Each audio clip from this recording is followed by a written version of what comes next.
మహోన్నతుడా, సర్వాధికారి వందనాలు చెల్లిస్తూ ఉన్నాం. ఈ రాత్రి ప్రభువా, నీ దాసులను మీరు ఎత్తి పట్టుకొని మాతో మా అందరితో ఈ రాత్రి మీరు మాట్లాడిన విధానాన్ని బట్టి వందనాలు చెల్లిస్తూ ఉన్నాం. నిజమే ప్రభువా, మా జీవితాలు ఎలా ఉన్నాయో ఈ రాత్రి మేము సరి చేసుకునే భాగ్యముని మీరు మాకు అనుగ్రహించారు. అందుని బట్టి స్తోత్రములు చెల్లిస్తూ ఉన్నాం. గ్రామ ప్రజలను, చేరువచ్చిన బిడ్డలను మీరు దీవించండి, ఆశీర్వదించండి.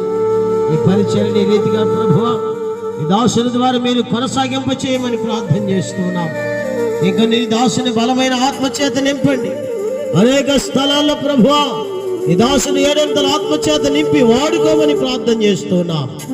స్థానిక సేవకులు, ఇక్కడ సేవ జరిగిస్తున్న సేవకులు కూడా అభిషక్తులను మీరు దీవించండి, ఆశీర్వదించండి. సంఘ సరిహద్దులను మీరు పెంచండి. ఆత్మల భారము